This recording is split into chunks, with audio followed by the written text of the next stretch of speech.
Well, hello, Steve. How you doing? Fantastic. Celebrating a Victory Tuesday, I guess you would say. Victory Tuesday. Yes, yes. I have followed up with a haircut of my own, so we are now looking much less homeless. I Yes, think less would be a good way to caveman-ish. put it. That's how I put it. I also, I ponied up and got the beard trim, so that was nice. It was the most thorough beard trim I've ever had. She like I had my eyes closed because it's terrifying to me when someone has a straight razor next to my face. But Sure. like she shaved like here. Okay. And I was like, oh, I guess I have hair on my forehead that I didn't know about. But it was nice. Like it was like she gave it like 2 hot towels and just, felt like a Yeah. mummy. And then a cold towel. It was worth it. She spent more time on the beard trim than she did cutting my hair. I always laugh too, and they're like, "Do you want me to trim your eyebrows?" I'm like, "Do they need it?" And the answer is always yes. That means you're old. Right. Yes. My dad would always have like one long eyebrow hair. He looked like an antenna. For me, as long as it's like not like a gray one popping out. Well, I occasionally will have like one long hair and I like cut it with scissors because I don't like, I've seen my dad like neglect it for so long that it's like, it feels like it's going to start getting radio signals on him pretty soon. Yeah. But okay. Yeah. We're going to talk about sports here. And this is the Inside Black and Gold podcast. We're debuting a different time of the day for this Tuesday podcast. I know the middle of the day is not ideal for, when we would be recording this, but this just seems like the most consistent time that we'll be able to do it. So if you're able to get on the live version, great. If not, obviously there's going to be a recorded version you can hop on and watch, or you can just subscribe to the podcast. If you're watching these videos and you're not subscribed to the podcast, you're dead to me. I'm just kidding. But that would be great if you could do both, because we're trying to grow this thing, and we're working on advertisers for you, and we want to make sure that they like the numbers they're seeing. So anyway, make sure to do that. Give us a review, give us a rating on Apple Podcasts, and we're gonna get into this in a second. We're gonna start with like news and notes. We're gonna get into the film study in the second and third segments. We're gonna talk about Taysom Hill, believe it or not. We're gonna talk about all those big plays and stuff like that. But yeah, let's get going. We already have a comment from Kenny Domino. It's Taysom time. Sure is. I saw I got a fantastic meme from somebody. It was and Taysom Hill just scored in the Pelicans game. Yeah. There's also a funny. I think John O'Barnes had a funny, longest yard video. But we can move on from that. Anyway, okay. You wanna start us off here? Sure. Yeah. Sure. Let's go. Welcome Inside Black and Gold, brought to you by the Lamarck Automotive Complex. There must be a reason. Steve Geller, along with Jeff Nowak here, bringing you the latest on the Saints. Going to delve into some news and notes as we get ready for Week 6 matchup against the Cincinnati Bengals. Talk about some of the injuries. We'll also get into some of the Taysom Hill QB power runs. Also looking at another running back, if you will, in Mark Ingram, and if he's struggling right now, or actually, I changed my mind. We're not talking about that. All right. Okay, let's get this right. Okay, so we're gonna go through a lot of the Taysom Hill runs and how they worked and why they were so dominant, despite everyone knowing what's gonna happen. They still work. We're gonna get into why, and then I'm gonna break down. Yeah, I was gonna initially break down Mark Ingram, but I don't think he had enough action in this game to really do that. So, I'm gonna wait on that for a week and see, maybe in a game where Taysom Hill isn't running wild, how Mark might be operating. But we're going to skip that this week, and we're going to talk about a lot of the chunk plays, the touchdown specifically, that the Saints surrendered in Week 5 and why. What went wrong on those plays, and how can you kind of prevent it going forward. So we're going to talk about that. But first, we're going to get into a lot of these injuries that are kind of cropping up. There are a lot of names on the Saints injury report. I'm not mega concerned about a lot of them, but Deontay Hardy's injury seems like it's significant. This has been a turf toe has been a common thing for this team, and you want to talk about the Superdome turf. Sean Payton hated it because guys would get injured on it. And, you keep getting these toe injuries on that field. Although Mike Thomas came in Carolina, but right, exactly. Trevor Pennings was here. Landon Young Landon Young's last year was in Philadelphia, but obviously Deontay Hardy now. And anytime you hear a toe injury, it's weird because you think, oh, it's just a toe injury. They should be able to play through that, right? They're tough. But you wouldn't even know about it unless it was a significant injury. Like, you wouldn't have any idea. Like, a lot of these guys are probably dealing with toe injuries. They don't end up on the injury report because they can play through it. In these cases, it's significant. And I would be surprised if we see Deontay Hardy avoid the injured reserve list. Is kind of where I'm going with that. So you're going to have to figure something out at the return position, I think. Yeah, and we saw Taysom Hill take over some snaps there last game. Another option, I guess, would be Marquez Callaway, and a guy that is on the practice squad who maybe we will see called up this week, and Rashid Shaheed. Great name, just sounds fast, and I know everyone, especially a lot of the media, I would say, is actually anxious to see some more from him. Yeah, his kid out of Weber State. They committed a lot of money to him on his UDFA deal. And I think that the Saints were really kind of hiding him throughout the offseason. They had him active on game days for preseason games. He didn't touch the ball. Right. There was one, I think the final preseason game, Deontay Hardy actually went in there and fielded a punt. And it was like, why wouldn't that be Rashid Shaheed? And I think it was because you knew you were going to cut him and you wanted to stash him on the practice squad. And you didn't want anyone to be looking at him in waivers. And so it's going to be interesting to see how they operate with him coming off the practice squad this week, which I assume he will. And you have a couple options, right? You can sign him to the 53, or you can make him the standard practice squad elevation. Now, as we saw, I was going to say, we don't want we don't want to get poached again. Yeah, but I think it's a different situation, right? Because if you do sign him to the 53, and then later in the season you want to put him back on the practice squad, then he will be subjected to waivers. So I think you want to be careful about that. If you are going to sign him to the 53, you better be committed to keeping him on there the whole season, unless you want to potentially lose him in waivers. And the reason I say it's different is because the Latavius Murray, when you're poaching a guy, you don't just say like, got him and take him and he's on your team now. Like, he has to agree to go there, right? Like, he has to sign the deal. And that was what happened with Latavius Murray. Is he had the option of Denver or New Orleans, and he saw the opportunity in Denver as too good to pass up, so he went. In this case, I don't think Rashid would pass that up.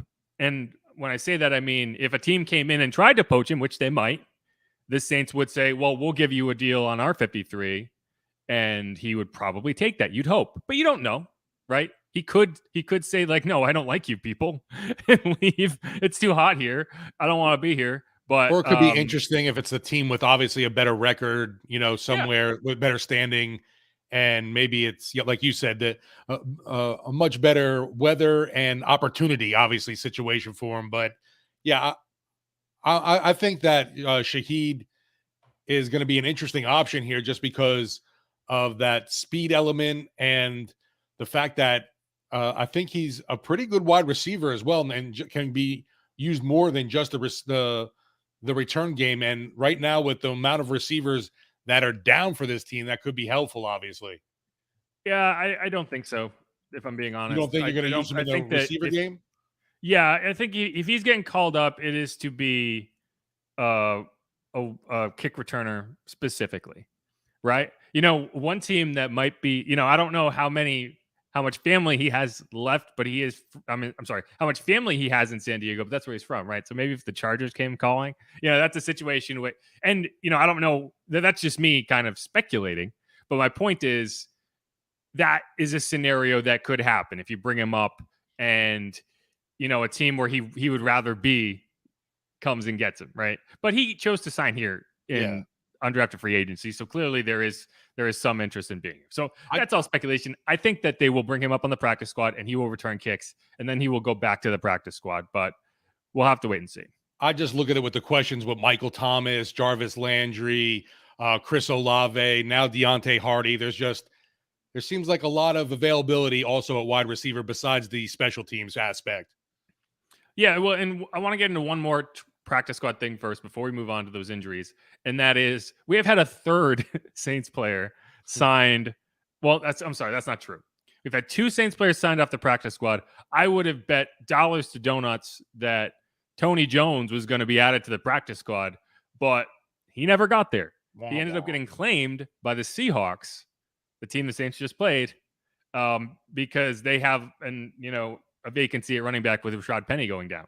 So good for Tony. That means that he's going to be on their roster for 3 weeks at minimum. Actually, no, that's not true, because he wasn't signed up to practice squad. So, either way, they signed him. They want him. So that's good for him. They claimed him on waivers. And apparently he was a hot commodity, because apparently there was a couple other teams that put in claim on him. So, good for him. Maybe he'll have a chance to make an impact over there in Seattle, where he did not here, and it didn't seem like he had much of a path to have one. Yeah, which is interesting. You mentioned Seattle obviously claiming him, and then having a bunch of other teams interested. It's like, what exactly were they seeing from Tony Jones Jr. besides his inactive status on game days, despite having a guy even like Alvin Kamara not even playing for the Saints? I don't know, but Eric Wilson also got signed off the practice squad. I think there's just some teams that have a really good reputation for preparing players, and maybe the Saints are one of them, because I don't think it's a coincidence these guys keep getting signed. But yeah, let's move on to some of the other injuries, right? So we have Chris Olave, who is in the concussion protocol. I know you talked to DA about this yesterday. What did he have to say? Basically that exactly like you said, he's in the concussion protocol. Talk with him on Monday morning, seemed to be in really good spirits. But it's going to be a whole process now of having to get through these hurdles to get back on the field. And I know our Cajun Cannon Bobby Hebert feels that after what we saw happen with Tua Tagovailoa, that there's no way that Olave gets on the field for this game against the Cincinnati Bengals this week. Yeah, it's definitely a much steeper hurdle. Right. And like you saw with the Dolphins, Teddy Bridgewater went out on the first play of that game, and he wasn't showing symptoms of a concussion, but he had to stay out because of the new protocol. And, that's going to impact games, right? It's hard to complain about it. You don't want guys to get head injuries, and you want the medical staff to take them seriously, because, I was watching that live when Tua went down against, was it the Bills? No. Who was Miami playing in that game? Let me see. Double back real quick.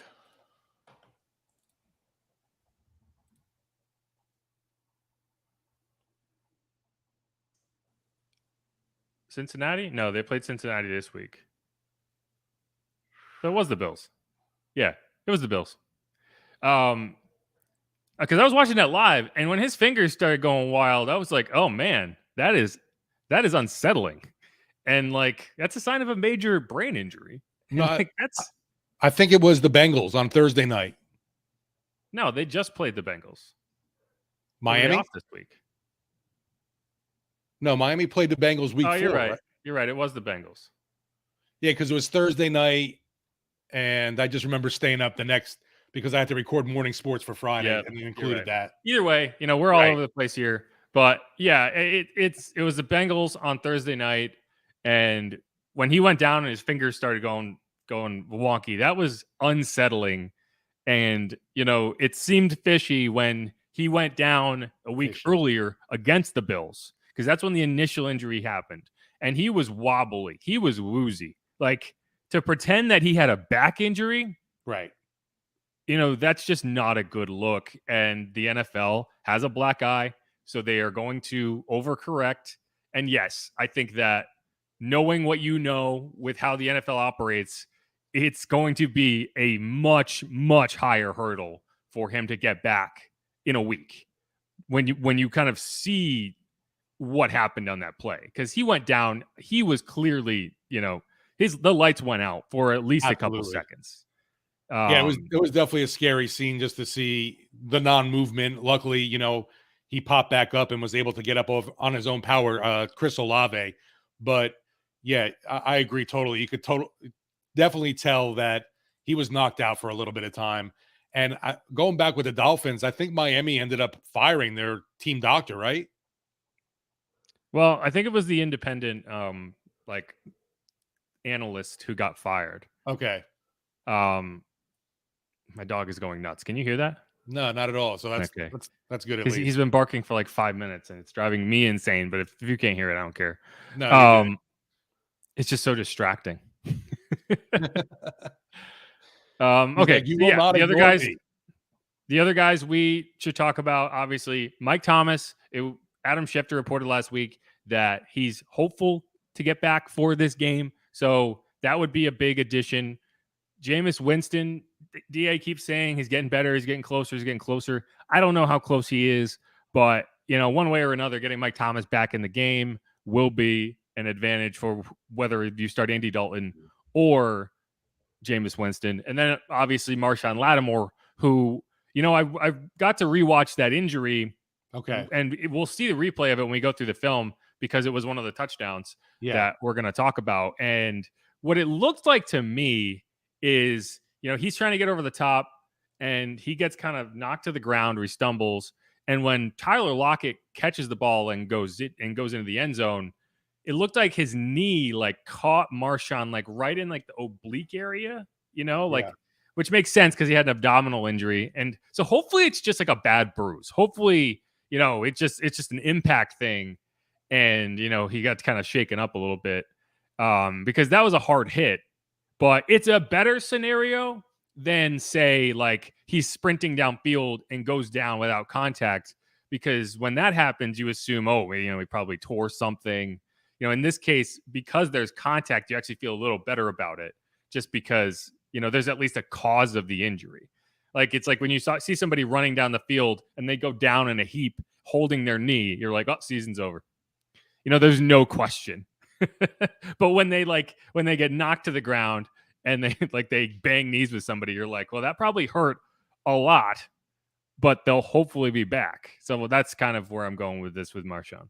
Yeah, and I guess, take it for what it is, but obviously Dennis Allen said that Marshawn was, quote unquote, going to be okay. And it's like, yeah, well, I would hope he's going to be okay. But I'm thinking he was meaning that, at least I'm speculating here, he was meaning that it was at least him avoiding any kind of stint on the injured reserve list.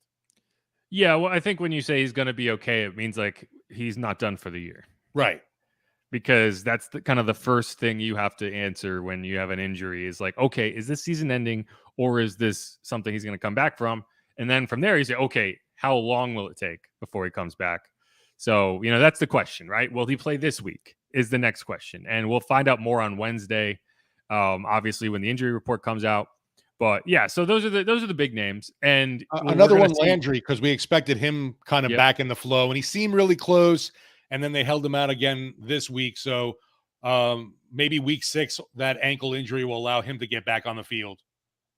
Yeah, that's a good. I forgot about him. The receiving core desperately needs it. That's for sure. Yeah, I mean, I thought they played pretty well yesterday for a team that was. Sunday for a team that was that significantly undermanned. Traquan obviously dropped a couple passes. Keith Kirkwood got in the action. Marquez and Andy Dalton have a clear connection. Alvin Kamara got work in the receiving game, so that's what you want to see. Taysom Hill hasn't caught a pass. Actually, I think he has one catch this season. Adam Troutman got in the action. So, touchdown for Troutman. Yeah, I mean, I think that for what you had out there, the passing game was reasonable. But yeah, and so let's end this segment by kind of looking ahead to is Sean Payton going to be the next head coach in Carolina? Dum, dum, dum. I don't think so. No, I don't think so either, but he's a name that pops up immediately because you know what? I don't even know if Saints fans would mind that at this point because they are just looking for any kind of draft pick compensation in return for Sean Payton.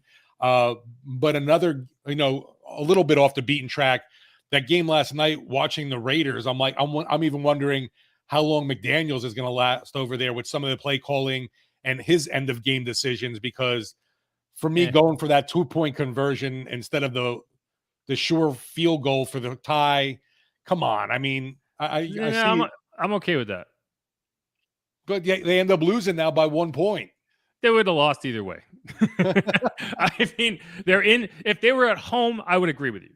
On the road, I think you go for it there. And that's so one of the things I tweeted this, like, I actually kind of find it annoying that a majority of NFL coaches have just accepted analytics making their decisions for them. Because I kind of miss like the era of like coaches like trusting their gut and like basing their decisions on like what color Gatorade they had that day. Yeah. And like, we don't get that anymore. And so press conferences are a lot more boring because you'll ask, like Brian Kelly the other day went for it on 4th down and everyone was freaking out. And it was like, he's going to go up in that press conference and he's going to say, well, the analytics said go. So we went. And it's like, okay, if that's how you're basing your decisions, it's hard to fault them because at least you have a method. If you're just going against the analytics suddenly, like you either have to go all in or all out with the analytics. You can't just trust them sometimes. Otherwise, they don't make sense because the analysis is based on, okay, what's the higher percentage play, right? So if you only do it 10% of the time, then there's a chance you get the negative result of the percentages, which the whole point is eventually they will fall in your favor. So either you have to trust them completely or ignore them completely. And so that's why I'm not, as long as Josh keeps that energy all season, I don't have an issue with it. To me, it was a big mistake, but I guess everyone to each their own. You get, if you're tied 30-30 against Pat Mahomes in Kansas City, you think you have a better chance to win? At least the game doesn't end for you. But even their last possession even was pathetic. See, I disagree with that because it's tied, right? And so that just means that they're not going to go in a shell. The inevitable. Well, I mean, Las Vegas got the ball back. Right. They should have gotten into field goal range if Davante Adams keeps his feet down. He had so much space. There is no excuse for him not catching that ball with his feet down. He was trying to get too cute and make sure he got out of bounds. It's like, no, it's 3rd down. You got to get your feet down. Fall. I don't care. Like you got to drag your feet. You can't just tap them because that's why he didn't catch it. Like he caught the ball, but by the time he got the ball in his hands, he had lifted his foot. And it's like he made some great plays in that game. That touchdown to tie it up, was one of the greatest throws and catches I've seen this year. But, he's a star player. That's not a star play that he made in that moment. And so, like... And then afterwards, shoving the cameraman, definitely not a good look. Yeah, that wasn't a good look at all. The guy sued him, I guess. I see that, right. Didn't take long. Which, if I'm being honest, I probably would have done the same thing. Because, Davante is just going to be like, fine, how much? Right. But back to Sean Payton with Carolina, though, the only reason I would we should point out, okay, the reason we're talking about Carolina is the Panthers fired Matt Rule yesterday. Right. And I'm pretty sure that beating the Saints bought him 3 extra weeks. Like, absolutely. He probably would have been fired after week 2 if they had lost to the Saints. What's sad is it's like, what's Matt Rule's record against the Saints? Is it 2-3 or 3-2? I one of those. It's 2-3 the last 2 seasons. I'm sorry. Well, they won in week 2 of last year, and they won in week 3 of this year, and they lost in week 16 of last year. So, I think they got swept the year before that. So it would be 2-3. Yeah. Still, I'm sure that's better than any other team in the NFL, sadly. Yeah, but they've also lost 11 of their last 12 games. So great. You beat the Saints. You lost to everybody else. Sorry, Matt. Not going to get the job done. The one reason I would not discount Sean Payton to Carolina, though, is because the owner, Dave Tepper, is known to spend the big bucks. And if Sean wants that $20 million contract, I could see Carolina doling out that money for him. Now, about the draft picks and compensation, I don't know. And I don't know if the Saints would really go for that either. Yeah, and I also think like Sean has a say in this. Yeah, right? Absolutely. Like the Saints, like the Panthers won't trade. Like the Saints can say, we want to trade you there. And the Panthers can say, we want to trade for you. Sure. But all Sean has to say is, nah, I guess I'll just stay in broadcasting because he has every right to do that. Right. And it's not a matter of, oh, well, eventually he'll have to do something. Eventually the Panthers will hire a coach. And so then he can be like, well, I'm coming back now. Who do you want to trade me to? Right. So like he has the ability to not decide where he goes, but to guide that decision-making process. Right. And it's just a question of, I don't think the Panthers have enough. If I'm Sean Payton, I'm looking at them like, I don't want to go to a bad situation. Like if I'm coming back to like the Chargers, maybe the Cowboys, teams with weapons. and I don't consider the Panthers to be that. Plus, I can't envision either giving all that compensation to a team that he knows he's got to see twice a season too. Yeah. And helping load up the Saints. Well, right. And you won't have a quarterback and you won't have any draft picks to go get one. Exactly. He did joke to Colin Cowherd that if the $10 million a season is too much for Taysom Hill, segue alert, that he'll be glad to take him off Mickey Loomis's hands. He said he texted Mickey that after the game on Sunday. And so maybe that's what's going to happen. Maybe Sean Payton gets traded to the Panthers and starts Taysom Hill as his quarterback. And Baker Mayfield gets sent to New Orleans. Baker Mayfield gets sent back to the Heisman house where he belongs. Where for some reason Jameis Winston and Mark Ingram just haven't been invited. Winston isn't in that commercial? Well, I don't know if he's been in. He's not in the new ones. I don't know if he's ever been in one. I haven't really paid that close attention, but I know he and Mark Ingram are not in any of like Devontae Smith and Bryce Young. Those guys. I wasn't sure, but I thought Winston was in, but definitely, Mark Ingram not invited into the Heisman house for whatever I don't know reason. what they did. I don't know what they did to get kicked out. All they want to do is hang out with Tim Tebow and Barry Sanders. Is he one of them? Yes. I think there's one more. Obviously Baker. But yeah, for whatever reason, none of the Alabama guys seem to get invited either. Like other than Bryce Young. Which there was a funny one where it was like Bryce was like, I got a game today. I was like, what are you talking about? I was like, oh yeah, you're still in college at the but yeah, we're kind of off the rails here. But yeah, so Sean Payton in Carolina with Taysom Hill as his quarterback, and we're gonna get into some of the film on that probably had Sean Payton sitting down on his couch drinking a beer, saying that guy. Stick around for that. This is Inside Black and Gold, brought to you by the Lamarck Automotive Complex. There must be a reason. Next up, Film Dive O'Clock. Stick around.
All right, back here on the Inside Black and Gold podcast, brought to you by the Lamarck Automotive Complex. There must be a reason, and as promised, we're going to get into a bunch of the Week 5 film, Saints and Seahawks, and it's impossible to do a film study of this game without talking extensively about Taysom Hill, and so that's what this segment is going to be about. Taysom Hill dominated that game. He ran for over 100 yards on his 9 carries. He had 3 rushing touchdowns. He also had 1 passing touchdown, which I know, Steve, you were very excited about because you've been bugging me about why the Saints never throw with Taysom Hill all season. Got to keep him honest, and then finally, and I'm also was happy to see Adam Troutman getting some love in the end zone. He's been one of those guys that I thought had a pretty good training camp, expected more out of him this season, and just starting to maybe get more involved in this offense with Andy, the Red Rifle, Dalton at quarterback right now. Yeah. And some of the formations in this game were fantastic. Like, look at this. I mean, you have 11 players on the field and you can fit them all in one little tidy box. Like that is 9 blockers standing in front of you and a tight end standing next to a tight end. I don't even know what personnel you would call this. There is no technically Taysom was a tight end. So there is no quarterback or running back on the field. So I think this personnel would technically be 6. Because if it's 11, you would have 1 tight end, 1 running back. That's what the numbers mean, right? So 22 would be 2 tight ends, 2 running backs. But what you have on the field right now is 5 linemen, 2 jumbo linemen, which is technically qualifies as a tight end because they are pass eligible, and then 4 tight ends. Yeah, it's a great question, probably for P. Carmichael Jr. this week. It's 6. 06. That's but yeah, it's just this jumbo look, and it's like, oh, 3rd and 1. We're gonna run it, but you don't know where. And I think that's where you can say, oh, exactly what they're gonna do, but you don't know how they're gonna do it, right? Like when you have this many linemen and you have this many gaps that you can attack, you have this many areas you can double team. It's actually a lot harder. Like, obviously you're preparing for a run, but you don't know what kind of run. You don't know if Taysom Hill is going to wait, if he's going to do a quick dive, if they're going to send JP Holtz just straight into the line and have Taysom Hill follow him, if they're going to kind of, flank out wide and have Taysom try to beat him to the edge. So, like, that's where, this is kind of like an old school offense. And that's what you used to do in football. And, so this is what you have now. And so this is that first 3rd and 1 that Taysom got in on. And it came right after an Andy Dalton scramble, oddly enough. And you can see, like, the Seahawks actually play this pretty well. You have a guy come scraping up the outside. JP Holtz lays a good block. I think that's Cesar Ruiz coming around, and they clear that edge. But I mean, like, this is probably the closest they came to stopping a Taysom Hill run all night. And, he still gets there pretty easily. And that's the amazing thing about this offensive set that you're running is, 3rd down and short is supposed to be tough, right? It's like, it's not as easy as they're making it look, but they've effectively hacked the NFL by just going old school. Like, that's the best part about it, is like, this is just old school offense. This is just hat on a hat. Like, go beat somebody up. And that's why I love JP Holtz. I was glad when they signed him to the active roster, because he's a guy who I sang his praises after week 4, because I think he just blocks like an animal. He's just vicious. Like, watch him on this play. He's the guy lined up right next to Taysom Hill. He comes around, you can hear when he's hitting people. Let's go. This is another one. This is the one that I'm not a huge fan of. This is that same drive, that opening drive. And we talked about this after the game. I don't like the idea of not having your quarterback on the field for like 5. Well, actually, I take that back. Andy Dalton was on the field, not having him like touch the football for 5 plays, right? Like, you ran in, he scrambled. I'm sorry. You had an Alvin Kamara run, then an Andy Dalton scramble, which obviously it's supposed to be a pass play, but it was supposed to be a pass to Taysom Hill, who was covered. And then you had Taysom on 3rd and 1. And then you had a handoff to Alvin Kamara on 2nd down, or on 1st down. Now you have another QB power, and then you send Andy Dalton in there on 3rd and 5 saying good luck. And I just think that's setting up your quarterback to fail. But this is one of the few that the Seahawks actually stopped for a reasonable, only a 2-yard gain. Okay, so this is the first touchdown. And you can see, like, early in the game, like, you could say the Seahawks know what they're looking at. They're not defending this like they know it's going to be a run. You don't have guys creeping up in those gaps. You have 2 linebackers, but, they're not up at the line of scrimmage. And so you have a quarterback that can make it hurt. And that's what happened. But again, it's just a situation where you don't know which gap he's going to attack. You have JP Holtz again as the lead blocker. He comes out, he kicks out wide. Andrews Pete pulls around, picks up one of those rushers, and so it's left to Taysom Hill to beat the defensive tackle one-on-one, and he does. And then he powers it into the end zone, right? That's not complicated football, but again, these linebackers have to make a decision, right? Like, these guys have to make a decision of what gap they're going to try to fill, and they don't know which one Taysom Hill is going to try to attack. So, like, you clear the outside, you clear the inside, and then you just power it in.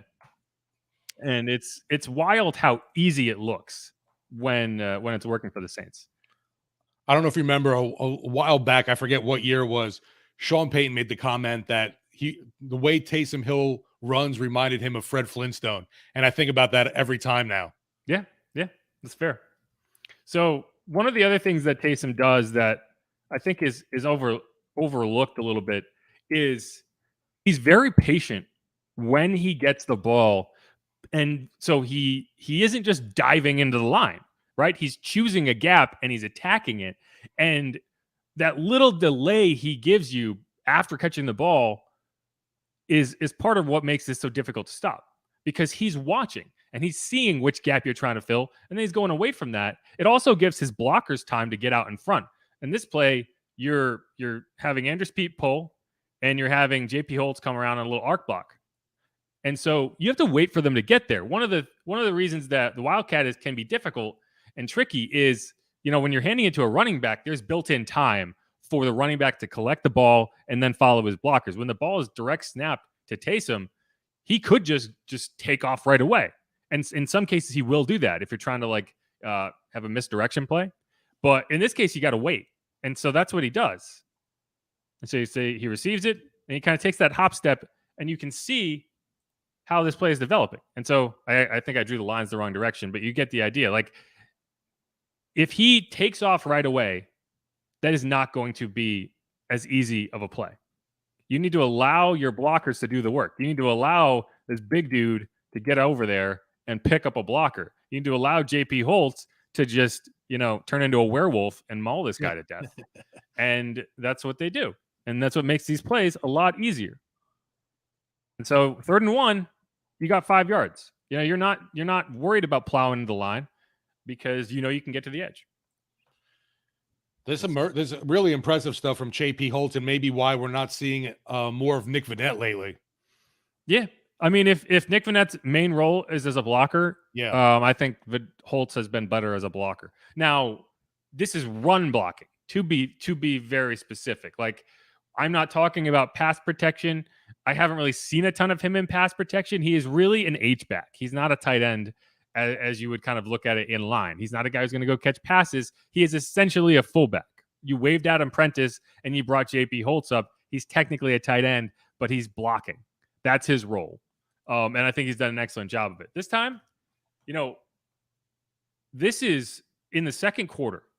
And to me, this is significant because what you see here is the Saints have split 4 wide receivers out. So you no longer have the luxury of just stacking everyone in the middle of the field. You have to cover because you know that if you just leave him uncovered, he can throw the ball there. And so, you can look at this and say, oh, they know he's going to run, but you still have to have 4 guys accounting for the players on the edges. None of them are Andy Dalton, so you can't just ignore them. And look at how easy this run ends up being. I think this is 2nd and 8. And you see this, and you see they're still not syncing, right? These players are not syncing with any of these routes. So it's they're coming on the run. And that's going to come back later on that Adam Troutman play, and I'll show you. But look at how much space he has. It's absurd how easily he just ran for 15 yards. And it's because you can't stop it. Now, this is the Adam Troutman play. This is the Adam Troutman touchdown. And you can see you're doing a similar thing here. You have a tight end and Traquan, I think that is, in the stack. You have Alvin Kamara split out wide. So you have to account for these guys. And that neither of these linebackers are going to sink. If this was Andy Dalton there, one of these linebackers would be responsible for sinking up the seam and taking away routes to the middle of the field because you have safeties to the edges. So they can't get to the middle. If no linebacker sinks up the seam and somebody goes up the middle, that's going to be wide open. And that's what you saw on that initial play, that play that we just went through, where if you had a linebacker going up the seam, he would have been wide open. And Taysom said that he and Pete Carmichael at halftime were talking about this play, and we're like, yeah, that's going to work. We're going to run this if we get in that situation again. And that's exactly what happened. You have Adam Troutman, I believe he's right here, and he's not even going to check. He's just going to go straight up the seam, and no one's going to carry with him. And it's the easiest touchdown throw you'll ever see. So this linebacker here, he's got to get depth, but he's too worried about Taysom running for good reason, because this is the first pass he's thrown this season. And so he has no chance. You put him in no man's land. And that's why, you'll see a few people go out and be like, okay, Taysom should be the starting quarterback. And I understand why you would think that, because it's not it looks easy and it looks like you could do this every play. But one of the reasons it's so difficult is because you are not able to spend all week game planning for what you're going to see from Taysom Hill because you might not see it, right? That it's not definitely going to be what you end up having to face. So right, if you it's spend a change all of pace week for you. right. Well, but it's a mystery, right? At this point, no one knows who the Saints quarterback's going to be. No one knows whether it's going to be Jameis or Andy Dalton. You don't know how much you're going to see Taysom Hill, and so like how much time throughout the week you're going to spend on in practice. Right. You got to make a decision. And so you really think the Seahawks spend any time in practice being like, oh, what if Taysom Hill throws it up the seam to Adam Troutman, the guy who's caught 3 passes this year? Maybe they should have, but I don't think they did. And so it's an easy touchdown. And that's why, I understand like Taysom probably wants to be a starting quarterback in the NFL, but his value as a changeup, as a wrecking ball in this role is so great. It wins you games, and it won this game. Yeah, and you've heard him say, obviously, he wants to be a quarterback in the league. And head coach Dennis Allen has said about Hill, he's just the ultimate team player, willing to do anything to help this squad win. And that was sure apparent this week against the Seattle Seahawks because he pretty much did everything for this team. Yeah. Yeah. And this is the last Taysom Hill run that I have on this kind of slideshow. Again, you have JP Holtz up here. Again, it's that mega crazy jumbo formation. You have 5 linemen, 2 jumbo linemen, which is Landon Young and Lewis Kidd, which is they ran this 3 times. Landon Young and Lewis Kidd both as eligible linemen. So they could theoretically leak out and catch a pass. That's kind of the next step of running this personnel out there is eventually you will see one of them leak out and catch a wide open touchdown pass. I want to see it happen on a 2-point conversion or something like that. Like, I think it might have been Will Clapp who caught one. I can't remember. It might have been against the Broncos, but like this is the type of personnel where you will inevitably see a lineman catch a touchdown pass, because you just don't account for them. And so again, this is 10 blockers, no wide receivers, no running backs. And the best part about it is when you look at the film, you don't even need the sideline angle. You can see all the players on the field from the end zone angle. There is like no one outside the numbers or even close to the numbers. And by this point in the game, this is 3rd and 1 in the 4th quarter. The Seahawks have just taken the lead and gone ahead 32-31. They know Taysom Hill is going to run this ball. They've seen it over and over and over again. They haven't stopped it. So what do? They just don't even bother putting anyone more than 4 yards away from the line of scrimmage. Quandre Diggs is the only one who could like feasibly get out to defend one of these like tight ends if they decide to get downfield. And the Saints don't even bother making them have to defend that. They're just like, yeah, we're going to do this again. And one of the reasons Taysom Hill was able to break this for 60 yards for a touchdown is because of that. Because no one is past the line of scrimmage. So the second he gets past Quandre Diggs, he's gone. And good for Tariq Woolen, very fast guy. One of the low-key, big elements of this play is Taysom's aware of Tariq Woolen as he gets down the field, and he protects that ball because you've seen that. Like, it happened to Saquon Barkley against the Titans earlier this season where he just got through the line and he was running by himself downfield, and it was actually Christian Fulton, the former LSU cornerback, who just, like, caught up to him and just kind of swung and punched the ball out. Like, Tariq Woolen is not even trying to make a tackle here. If he was trying to make a tackle, Taysom might not score. Right. Because, like, you can see, like, he catches up to him at the 10-yard line. But totally swatting for that ball. But, yeah, the only thing he's interested in doing is knocking that ball out. And so that's why instead of, a tackle, instead of a 55-yard run and a 1st and goal, you end up with a touchdown. And I just think, like, the awareness on that play to know that that Tariq Woolen's closing on you and to kind of just shift the ball to the side, like that's really impressive.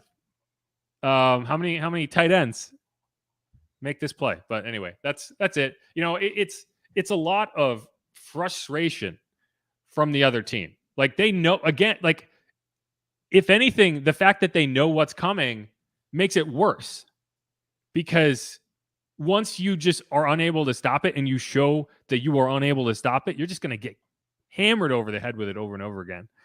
And that's what happened to the Seahawks in this game. Well, that's the thing too. We knew going in, Seattle was a pretty weak defense. It'll be interesting to see how much they're able to implement against Cincinnati. Not like they're a world beater or anything, but definitely a more improved defensive look than you got last week. Yeah, I honestly don't know what to expect from Cincinnati. They're what, 2-3, I think. They lost to the Ravens on Sunday night. They don't look great.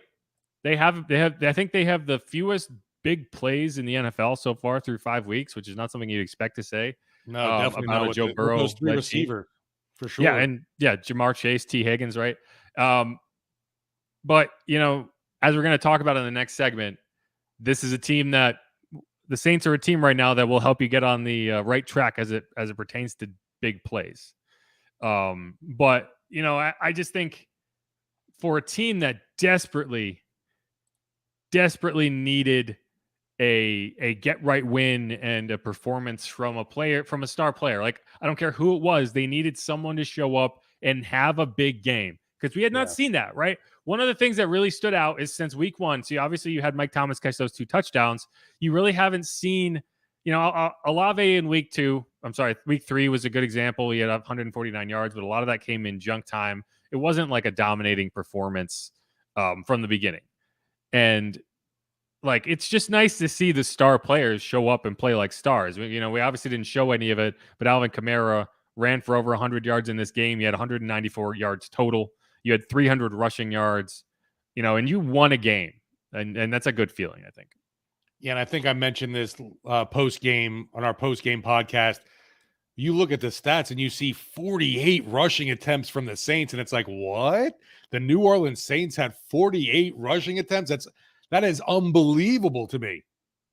Yeah, we have a comment here from Handsome Joe.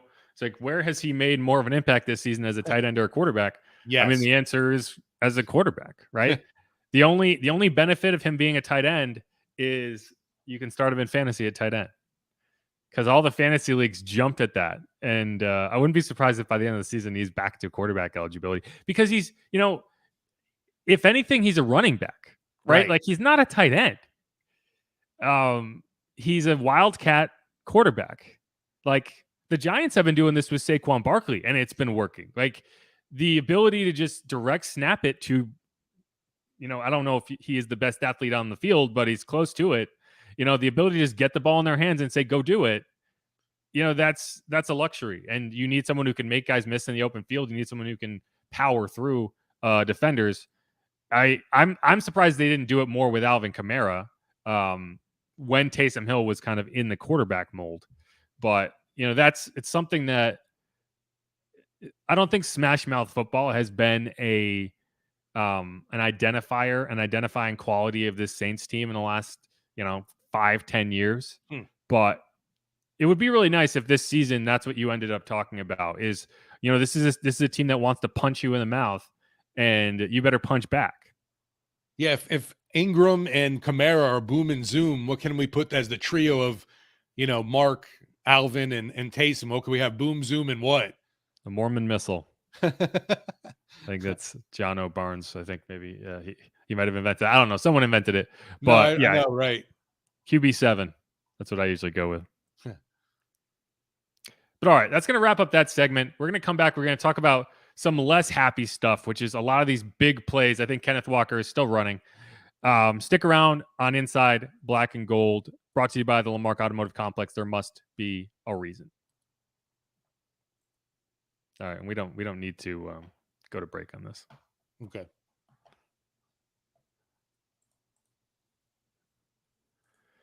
Do you want to bring us back? Sure. Heading into our last segment of Inside Black and Gold, brought to you by the Lamarck Automotive Complex. There must be a reason, and time for a little bit of the negative from last game, as Jeff mentioned before we head into this segment. Those big chunk plays that this Saints team gave up, And it was a bit disturbing to see, obviously, because there were just the Seattle offense just moved it so quickly down the field, and it was 3 plays, 4 plays, 5 plays, and boom, you're in the end zone. And I know that co-defensive coordinator Chris Richard appeared on the coach's show, talked about it a little, and it's obviously another problem that this team's got to work on fixing heading into this week's game against Cincinnati, because the Bengals offense has plenty of guys that are able to rip off those big chunks of yardage. Chunk plays were disappointing. And when we have guys in position, and it's things that we're well aware of that they're going to try and attack us with, and ultimately, we don't handle the job properly in executing. That part is disappointing. But I'll say the cool part is that you don't see lingering type of mistakes and things of that nature. So something new this week that didn't show up last week, and there's a point in time to where we're gonna have seen it all. We know this is a copycat league, and all of our issues, like they'll be fixed at some point in time. Communication is going to be huge for us as we move forward, and quite honestly, the other part I think that is going to ultimately be a strength for us is the fact that we're playing a lot of guys. And, the old cliche of, like everybody's a starter because you never know when your time and when your chance is going to come. Well, yeah, we're living proof of that right now. And a lot of guys are gaining a lot of experience in the way that we do it and how we do it. And the time on task is going to prove beneficial for us. Yeah. And I think he makes some good points there. And, one of the other things that DA said after the game was like, I think the defense played pretty well outside of maybe 4 plays. Unfortunately, those 4 plays accounted for 28 points. And he's not wrong, because you can point to 4 long touchdowns, 40-plus yard touchdowns that kept the Seahawks alive in this game. And so the first one here, it came on the first drive. It started from the first drive of the game, and you just kept going. So this one is interesting, and this is a good example of, if you're watching the broadcast, you need to understand that you're not going to see everything, right? You're gonna miss what's happening with the safeties, and if you don't know what the safeties are doing, then you don't really know what's happening on any particular play. And this is a good example. When I watched this, even when I watched this at the Dome, I wasn't looking at the right part of the field to catch it in real time. And then I looked up at the replay on the TV, and I would have assumed that, what happened is Paulson Adebo gets caught up in traffic. It's not what happened. That's what the Seahawks are trying to do. You have 2 routes coming. I can't remember exactly what they were, but they're coming like over here, and another one coming over here. And DK Metcalf, he's going to motion in here. He's going to motion into the stack behind Tyler Lockett. And then he's going to slide under and then just kind of plant himself in the middle of the field. Now, Paulson Adebo is in man, so he's chasing DK over the top. And he actually does a good job of kind of tracking him and getting in position over here. DK's open, but Paulson is going to make that tackle. Now, what happens is Geno has to extend the play, and I don't know if it's a built-in adjustment for DK or if he's just kind of ad-libbing, but he kind of makes a late double move, and that's where he gets open, because Paulson is coming down thinking that, like, this is a 3rd down play. Geno is just going to hit him and get that 1st down. He's trying to prevent that, right? This is another example of, you're trying to prevent 3 points and you allow 7, because if you're just patient and you let him throw that ball and you make the tackle, it's not a touchdown. But instead, you can see what happens here, and I'll stop it when you get to the point that. So you can see, like, Paulson does a good job of actually just maintaining his positioning. And you have a linebacker here. So, like, this is taken away effectively. And I think that there's a built-in adjustment here where You don't have anyone occupying this part of the field. So DK Metcalf knows if he's taken away on that initial route and Geno is extending the play, he can just spin out and get downfield. And so that's where he gets open. Like Paulson didn't get picked off. He didn't get outrun. He's trying to come up and make a play. And the second he takes that step toward DK, he just breaks out. And then it's like, okay, yeah, this guy is like an Olympic sprinter. You're not catching up to him. And I think one of the things you'll see in the common denominator on these plays is I'm not sure Paulson, as an outside corner, has the makeup speed you want in some of these matchups, in the matchups with the Tyler Lockett's of the world, guys who are going to get over the top. And I wonder going forward if it might make more sense to have him work into the slot and have a Bradley Roby or Alante Taylor when he comes back on the outside, guys who I think have a little more foot speed. But yeah, so that's that first touchdown. Nothing super complicated there, but I also think that there is a coverage bust here somewhere because one of these guys needs to sink. And I'm pretty sure it's supposed to be Roby because you're not going to have the inside. You're not going to have the slot receiver sink.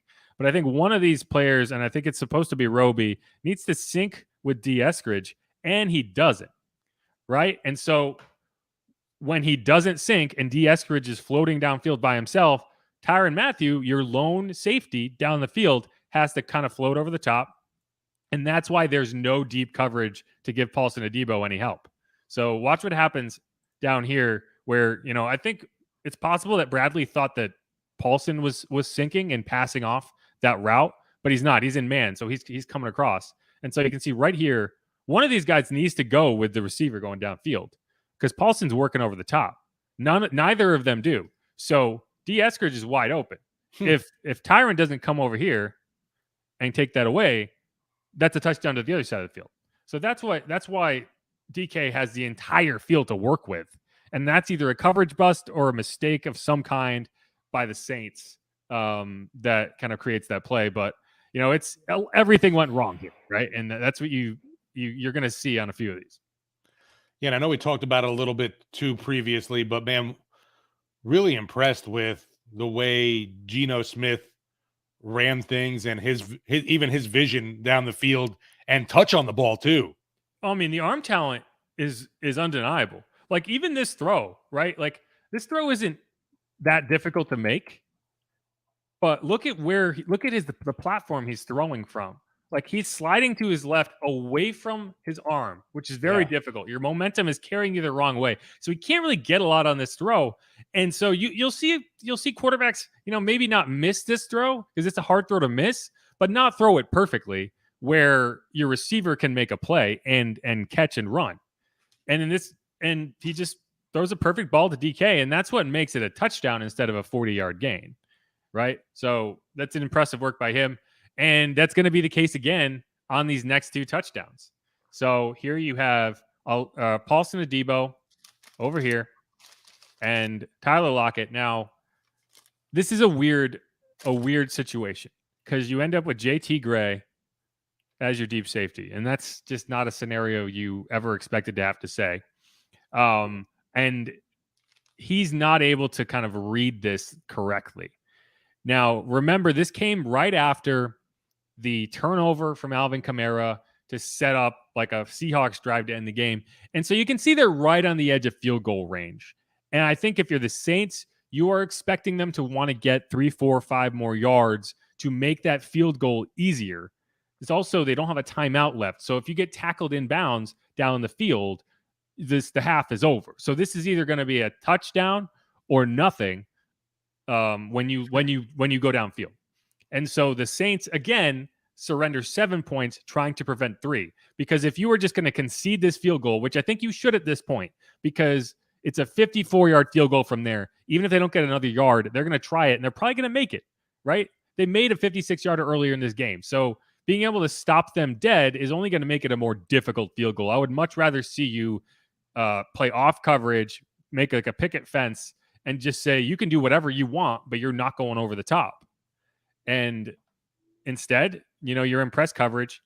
Paulson Adebo at the top. He gets beat clean off the line. There's no jam. And so Lockett gets downfield. And this is where you surrender the touchdown. So as I said, Paulson just doesn't have that makeup speed that you might want in an outside corner, especially one who's going to be playing press, because when he gets beat, he's got to chase. And where you lose this is Tyler kind of fakes to the flag route, but instead he's coming back this way. And watch how hard JT Gray bites on that flag route. Like, he's way out of position. And that's like, you are playing cover 2. Like, you are playing 2 deep safeties, and he still gets on top of it. And obviously Geno just lays it in there perfectly, and it's a touchdown. And it was at this point that I thought the Saints were going to blow another game. Right. It was like, you got to be kidding me kind of thing. That was the first time I felt that way. After the touchdown run was the second time I felt that way. Right. And this could be, it was hard for me to remember which one was which when I was clipping these out, because they look identical. The only difference is you can tell because this was from the 40 and the other one was from the 35. But you're ending up in almost the exact same situation. You have Paulson Adebo up here over Tyler Lockett. He's not quite impressed. But I think the bigger issue on this play is there's some miscommunication. Like, they are checking this coverage, and I think they're checking it to quarters. And I think Paulson gets confused because you can see the safeties are playing one coverage. Marshawn's playing a different coverage. Paulson's playing a different coverage. And it just does not look right from the start. And again, you can see, like, Paulson's not even set by the time Geno snaps the ball or calls for the ball.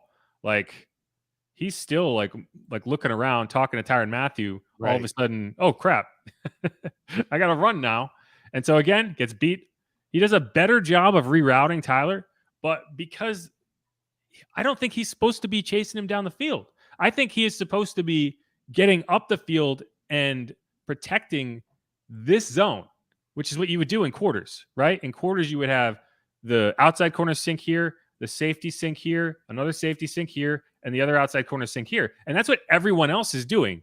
But Paulson chases him inside. And I think that just catches everyone kind of off guard. And so Tyrann is trying to make up for this and sink over there. And that's just where you get into trouble because Lockett's able to get over the top. And you can see, like, Marshawn gets hurt on this play. That's him rolling around, writhing in pain. And this is quarters. You're trying to play quarters here. Everyone is playing quarters except for Paulson. So I think that there was a check that was missed, and that's where you end up with this play. It's still an incredible throw. You can actually see, like, Marshawn actually sees the ball in the air, and he's trying to play center field. He's trying to be like an extra safety, and he almost gets there. He kind of stumbles, and that's where I said that Tyler Lockett kind of caught him in the hip. Yeah, you can kind of see that there. Now, I included this angle. It's the same play because I want you to see how ridiculous this throw was. Geno Smith drops it about the 50-yard line. He doesn't even step into this throw. Just flat-footed. This is like an Aaron Rodgers type throw. Boom. Man. That is a 50-foot dime. I'm sorry, a 50-yard dime over 4 defenders. Like, it's like you could say, yeah, you screwed up the coverage, but like, touche. When he let that ball go, I was like, there's no way. And it just, like, that's it. Geno, if you want to say this Seahawks defense might be the worst in the NFL, you could make a really good case for it. Geno Smith is playing very good football, and this offense is a lot better than I expected. What's impressive, I guess, is like, where's this guy been since getting drafted and coming into the league? I mean, obviously, we haven't seen. I feel like I haven't seen this Geno Smith at all in the NFL, except against the Saints this year. But yeah, all these plays that we've just watched, and even during the game, I just came away so impressed with his poise, his arm, even his placement on stuff. What, you don't think that you don't remember when he ended Eli Manning's career?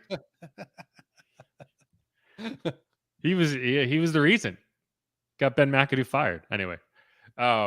So those were the 3 long pass plays, but the most egregious big play allowed was the second time I thought the Saints were going to blow this game. Because if you remember, they went up 31-19 on, we looked at like 7 touchdowns in this film study, and there's so many touchdowns in this game. But they went up 31-19 late in the third quarter, And then all of a sudden, they're down 32-19 because they at least stopped the 2-point conversions. And that came on this play. Now, this is going to annoy me because it's not, I meant to zoom out and it's too far in. But you can see what happens on this play. And this is not Rashad Penny. No, this is Kenneth Walker, who, he is a rookie, but he's a highly touted rookie. But what happens on this play is everyone loses the ball. You hear a lot about players saying, okay, we need to have eye discipline. We need to, see what's in front of us and not be reacting to things that aren't happening. Now, the offense is trying to make sure the opposite happens. They're running play action. They're running misdirection plays. They're cutting back. And that's what you see here. And what ends up happening is all of the Saints defenders on the back end are playing this kind of front side run. Now, Justin Evans up here still thinks Geno Smith has the ball. That's why he's not able to get down and make a play on Kenneth Walker here. Paulson Adebo thinks that Kenneth Walker is somewhere in this pile. So does Tyrann Mathieu. That's why he is shaded over here. So how does Kenneth Walker get wide open? Well, those are the two back-end defenders, and they got sucked in because they thought that the ball was still in the pile. And that's what play action, that's what misdirection runs do for you, is they force the defense to have to guess. And in this case, they guessed wrong. And you can understand why, right? Watch how this play develops. So that's a play action kind of fake that Geno is kind of finishing the boot. And so that's why Justin Evans, who has seen Geno boot and get outside, he has the legs, he can make it hurt. So Justin Evans has to freeze. He's not able to get down. And you could see, Kenneth Walker is not a huge guy. He's literally impossible to see in this kind of calamity of bodies, right? You are just guessing that he's there. And when he kind of sneaks out, his vision, Paulson Adebo's kind of line of sight is blocked. So he can't really see. He just sees a blur of white shirts, and one of them happens to have the ball, and he's not aware of it. So that's when he kind of gets stuck behind, I'm not even sure who this is. 19? Who's 19? Am I crazy? Did I say 19? Let's see. Oh, Chris Harris. Yeah. No. It is, yeah. Chris Harris is 19. That's why I was like, wait, who's 19? I haven't seen him. But yeah, Chris Harris. So Paulson gets kind of stuck behind Chris Harris, and he's not going to be able to make it back. So that's over. Tyrann Mathieu has already taken a false step in this direction, thinking the exact same thing. And he reacts earlier than Paulson, but he's too far away, and he's unable to get there. And so you have a 69-yard touchdown. And, what you saw here, what you saw on that Taysom Hill touchdown run, it's amazing these don't happen more often, because that's all it takes. It just takes one guy taking a false step, and all of a sudden the guy's gone. The chunk plays. I didn't mean to do that, but it was good. Well timed. Yeah. These chunk plays. But yeah, so that's, I feel like I said Paulson Adebo's name a lot throughout that. And I did. He made some nice plays in this game, and this is one of them. But he had really struggled. He really struggled. And I think that it's something you need to consider going forward when you're trying to figure out the slot and the outside assignments. Is Paulson Adebo better suited for the slot? And here's why I think that is the case. Because one of the difficult things about playing in the slot is you have to come up and make hits. You have to track the running back out of the backfield. You have to find the tight end and lay the wood on him. Boom. That's an impressive tackle for a corner. And so, if you're able to do that, I wouldn't mind seeing him in the slot, right? You can play both. You don't have to be exclusively in the slot, but he got one snap in the slot in this game. I think that you could have a better rotation, especially in matchups where you're going against a Tyler Lockett, a guy is going to try to burn you down the field, and against a quarterback who is going to try to go over the top, right? If this was Pat Mahomes, if this was Josh Allen, this was Aaron Rodgers, I would say the same thing. So I think that's something that I wouldn't be surprised if we see throughout the season is Debo getting worked more into the slot. And, partially because he struggles with the pace and partially because he can put Noah Fant on his back in the open field on a 3rd and 5 because it's forced a punt. Yeah, and this secondary coming into this week, we're going to have a lot of questions, obviously, with Marshawn Lattimore. PJ Williams isn't available, and still questions about Marcus May. Definitely missing him. Yeah. Oh, yeah. Marcus May not being out there has been significant, right? There's no question about that. And it's like we can criticize JT Gray for not being able to read that post route as well as he should have. He's not supposed to be your starting safety, right? Right. PJ Williams was supposed to be your backup, and he's not out there either. So, he's put in a tough spot. He didn't hold up. There's only so much you can do. There's a few other things I want to talk about. One of them, and I want to get to some positive things, right? And this is one of them. And I think it's a really good example of the Saints seeing something in coverage and taking advantage of it later in the game. So this is a 3rd and 5 that the Saints don't convert. This is that play where Andy Dalton is kind of looking to Chris Olave, and he gives that hard pump fake. I think what happened, because Chris is open, because Chris is always open, I think what happened is the defensive end kind of jumps across his vision. If you, let's see, hold on. If you want to look right,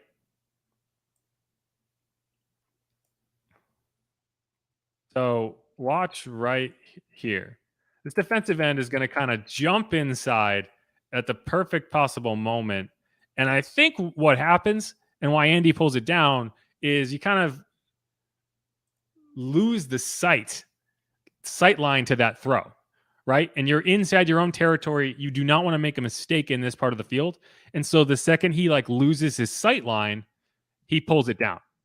And that's the only thing that makes sense, because otherwise you're making this throw on 3rd and 5. Now, I wouldn't even call this a miss, because he goes to Marquez Callaway as his second read, and Marquez is open. He's unable to get to the first down marker. But what you see when you look at this play, when they go over to the sideline and they're looking at the tablets and they're like, oh, look at that. Well, what you're going to see on this play is the Seahawks completely forget to cover Alvin Kamara out of the backfield. If Andy extends this play, because he doesn't like throwing to Marquez short of the sticks, which, you're always going to throw to Marquez there. So it's hard to say this is a mistake. But, if he's able to spot Alvin or, kind of gets Marquez to start taking away and just kind of rolls out, this might be a touchdown. If you get the ball to Alvin there's no one ready to make a tackle. It would have been Alvin with the 70-yard touchdown in this game and not Kenneth Walker, or at least not at that point. But, again, it's like it's not a miss, but it's there. And so you see that, you make note of it. And so you come back to this later. And if you remember, later in the game, similar part of the field,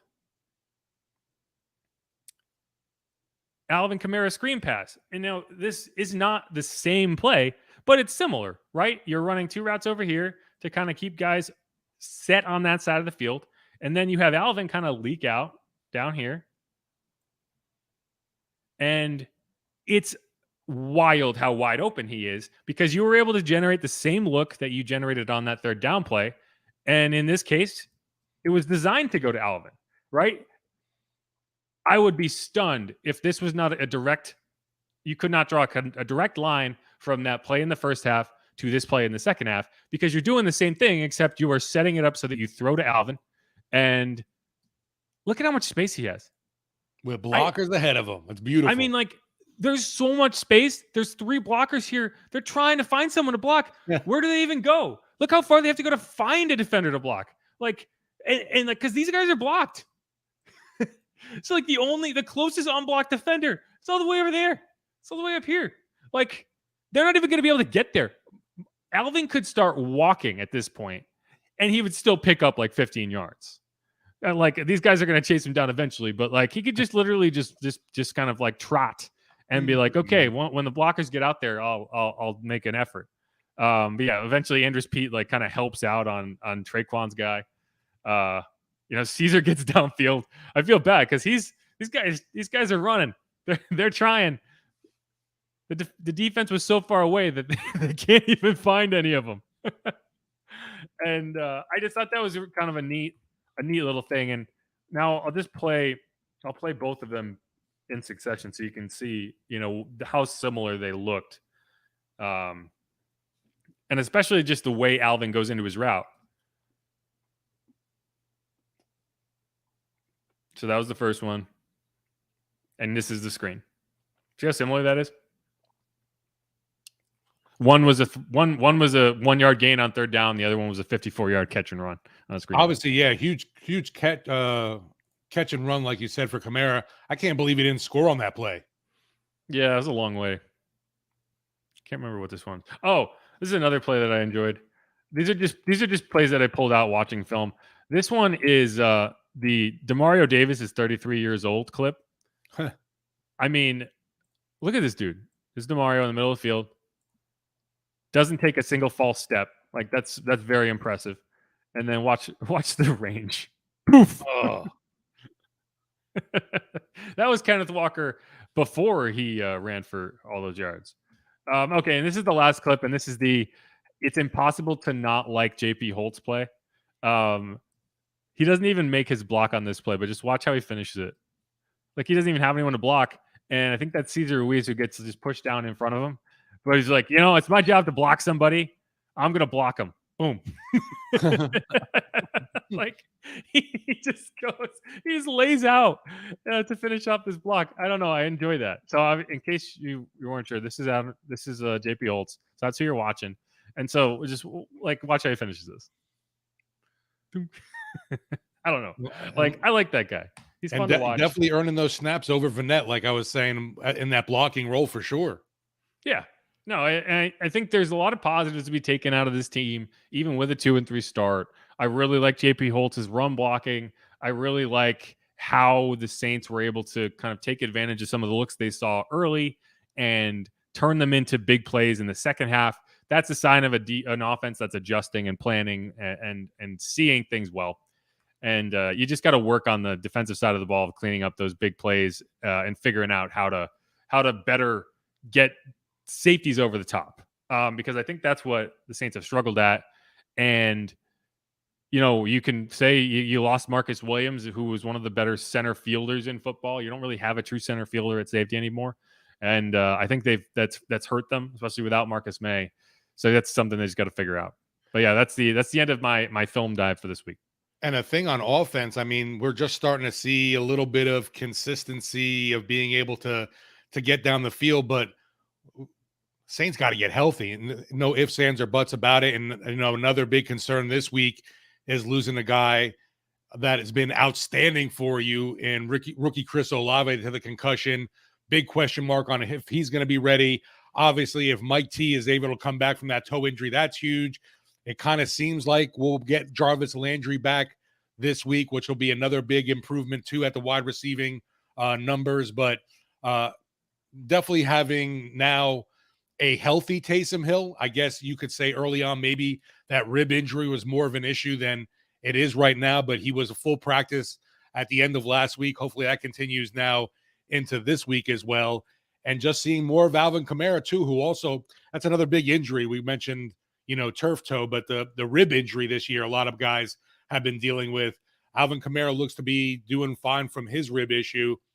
And obviously a huge 1-2 punch last game with him and Hill running that rock, or even, Kamara in the receiving game as well. I hope to see Taysom get more involved in passing, pass catching as the tight end, quote unquote, that he was coming into this season. Yeah. Yeah. No, I just want to see a team have an identity on offense. And if that identity is running the ball, I'm all for it. Yeah. So, I don't know if you're going to be able to, again, the Seahawks defense was very, as Bobby would put it, they're very sorry.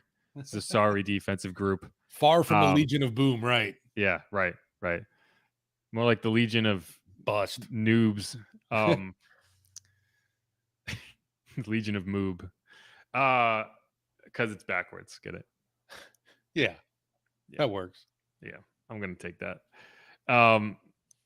But hopefully it's not just a mirage, and they are able to kind of use this as a springboard, because if you can be the hammer, as Abram Smith, the formerly of the Saints. I love it. Bring it back. You know, you would rather be the hammer than the nail, as Abram Smith would tell us, and the Saints definitely that in this game. But yeah, anything else you want to add before we close out here? Just another big key that Dennis Allen brought up on Monday was the fan impact on the Seahawks offense, having a number of miscues and causing them to get some penalties. And obviously said that's going to be another key this week against the Bengals. I was actually really impressed. I did not think the Superdome was going to be as packed for this game just because the Saints had been struggling and not looking so great. But it was even an early arriving crowd. Like come introductions and everything, the stands were full. There was no like, looking up in the rafters there and seeing a bunch of empty seats. So really huge shout out to the Who Dat Nation who showed up in full force and definitely made an impact in this home game. And the team's going to need them again for another early start. Yeah, no, I agree with that. Yeah, there was at least one play. You know, they announced a lot of fan impact plays in the stadium, right? And it's like, did the fans really impact the play? I don't know. But there was at least one in the second half where the Seahawks, I think they were 3rd and 5, and it got loud.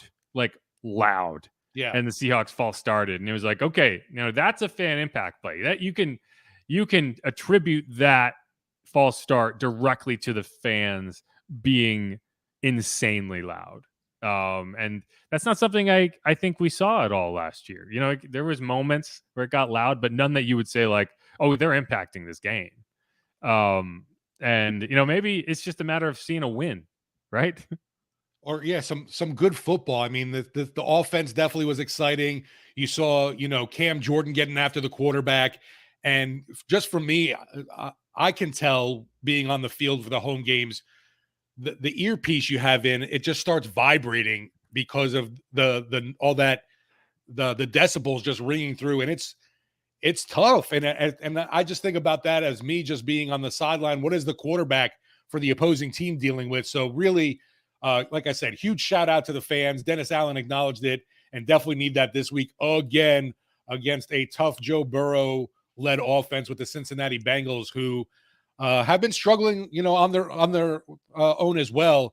And it's something that we can see this team take a huge stride by putting another win together. I know they're taking it, game by game kind of thing, but to get 1-0 this week, and then just to get even on the season heading into a Thursday night matchup at Arizona would be massive. Yeah. First step, get back to 500. Yeah. Next step, figure out how to win the NFC South, and you'll go from there. But yeah, if you're in there rooting for Joe Burrow next week, that's a problem. Don't do it. Don't do it. We get it. He's already won a title in the Superdome. He doesn't need another one. Exactly. I know a lot of folks are talking about the LSU, players on there.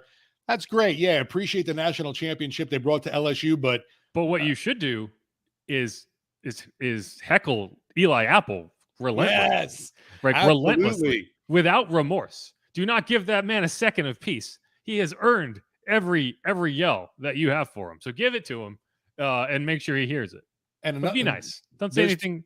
Don't say anything racist. don't do anything. Don't do anything like that. Just tell him he smells. You'll definitely upset his mom too, because she gets very sensitive over stuff. She'll tweet at you. But on the defense, man, the two other guys, Trey Hendrickson and Von Bell, more local influence, well, not local, but Saints influence on their former black and gold guys that have been really big impacts for the Cincinnati Bengals. I did not think Trey Hendrickson was going to be worth all that money because he seemed to never be healthy here in New Orleans. T-Rex coming back. All right. It's going to wrap it up for us here on this Wednesday edition of Inside Black and Gold. I know I said Wednesday, even though it's Tuesday, but the podcast listeners don't know the difference. They're dumb. One of those days. Anyway, if you're listening to this, make sure to hit the subscribe button wherever you get your podcasts. If you want to watch the film that we broke down, head over to YouTube, WWL Sports. Make sure to subscribe there. We're going to probably try to keep doing this Tuesday afternoon because it's the best time that we can find to record and also get it out to y'all. I know it's not ideal because people have jobs and stuff, but so do we. And it's easier to get this done during work hours than at 7:00 at night. So, Amen. Work with us here, and we're going to work with you. Thanks for everyone who listened, and let's do it. Yeah, and we'll be next time you hear us, we'll have some injury updates, hopefully some positive news heading into week 6. Yep. All right, y'all. Peace.